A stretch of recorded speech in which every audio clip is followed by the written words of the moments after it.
Proposition de Vladimir Vladimirovitch Poutine. Il propose aux soldats ukrainiens un truc qui va les aider. C'est-à-dire que s'ils se rendent, vraiment, eh bien, ils auront la vie sauve. Petit aparté, les soldats ukrainiens qui sont à Kursk sont considérés par les Russes comme des terroristes. C'est-à-dire qu'au niveau de la loi, il y a un Anglais là qui s'est payé 19 ans de prison. Voilà. Donc, il leur laisse la vie sauve, et c'est pas mal, s'ils se rendent. Et ils seront traités dans de bonnes conditions. Voilà. C'est ce qu'il propose. Voilà. Je devais vous en parler. Maintenant, on va parler de Kursk rapidement pour vous donner plus d'infos que des infos supplémentaires par rapport à la vidéo que je viens de tourner sur l'autre chaîne. Mais avant ça, je vais répondre aux européistes, voilà, pour que les choses soient remises dans leur contexte, hein, qu'on ait les bons éléments. La Russie, au niveau nucléaire, regardez, Russie plus États-Unis, c'est 90% des têtes nucléaires. La France a 300 têtes nucléaires.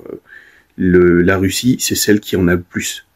Donc, au niveau de puissance nucléaire, c'est pas l'Europe qui gagne. Voilà.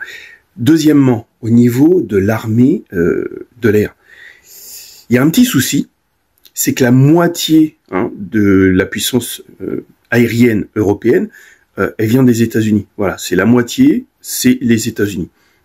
Voilà, c'est ça en fait. Et l'autre moitié, c'est l'Europe. 200 avions pour les Français. Les Russes en ont beaucoup plus. Ouais, vraiment. Mais vraiment, ça pique. Ça pique. Faut revenir aux bonnes bases. D'accord? Parce que, normalement, la doctrine européenne et américaine, l'OTAN, c'est la suprématie aérienne. Donc, s'il n'y a pas de suprématie aérienne, puisqu'ils ne l'auront pas avec des Russes, eh bien, ils ont plus de doctrine. Voilà, c'est comme ça. Au niveau du sol, les Russes ont 2700 chars. Me racontez pas vos conneries. Oui, mais on a des chars plus modernes. 3 drones, et puis c'est bon, il n'y a plus de chars. Rien qu'un, ça l'immobilise. Le deuxième, voilà, le troisième, c'est pour être sûr que personne n'utilisera, qu'il soit pas réparable. Donc, le nombre de drones, le nombre de chars, ça compte. 2700 chars, juste la Russie. Juste la Russie. Vous additionnez les chars français, allemands, italiens, voilà, ça fait 900. Et la Russie a commencé à en produire à la chaîne, comme des tarés. Voilà. Donc, à ce niveau-là, ça va pas. Au niveau de la marine, je sais même pas si ça vaut le coup d'en parler, parce que ils dominent grâce à leurs sous-marins, notamment, et ils ont des flottes, un peu comme les Américains. Donc, est-ce que ça vaut le coup que les Européens ouvrent leur gueule? Les européistes, je veux dire. Hein, parce que si ça a été la France du général de Gaulle, peut-être que la France n'en serait pas là. Voilà. Donc, juste, c'était une aparté. Maintenant, on va revenir à Kursk. Kursk, il faut savoir, je vous donne d'autres éléments, c'est que Starlink, qui est utilisé par l'armée ukrainienne, eh bien, ils pouvaient pas l'utiliser en Russie. Voilà, ça passait pas en Russie. Donc, il y avait des choses qui étaient pas possibles pour eux. Ensuite, vraiment, leur destin a été scellé. Le jour, par rapport à mes vidéos, vous avez déjà vu, je vous ai parlé de la route d'approvisionnement ukrainienne à Kursk. À partir du moment où le premier drone est allé taper un blindé ukrainien, les Ukrainiens, enfin, ceux qui étaient bons, savaient que c'était la fin. Parce que c'était leur seule route d'approvisionnement. À partir du premier drone, ils auraient dû se dire, bon, c'est bon, allez, on bat en retraite, on se met, on retourne chez nous. Et ils l'ont pas fait. Et après ça, il y a eu des essaims de drones. Vous verriez les images si vous étiez abonné à mon Telegram. Il y a plein ça n'a pas arrêté. C'est un carnage, c'est la route de la mort. Les Ukrainiens qui sont à Kursk, là, ne peuvent pas partir Si, à pied. Parce que les véhicules, même pour aider, pour évacuer les blessés, c'était un cauchemar depuis des semaines.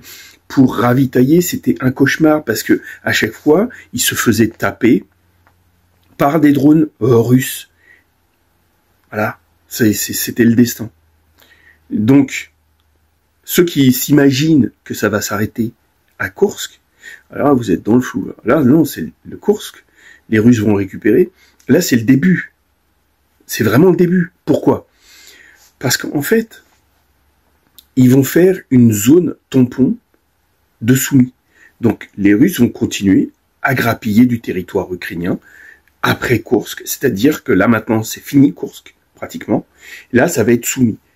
Et ils vont soumettre, justement, les Ukrainiens à ce niveau-là. Ensuite, pour terminer, qu'on soit bien clair, il n'y aura pas, l'Ukraine que vous voyez là, n'existera plus. Si Poutine signe un accord, ça n'existera plus. C'est-à-dire que non seulement il y aura la nouvelle Russie, c'est-à-dire que les États qui ont été rattachés à la Russie en 2022, ou il me semble que c'était, 2022, eh bien, ils resteront à la Russie, mais au-delà de ça, il y aura des zones tampons.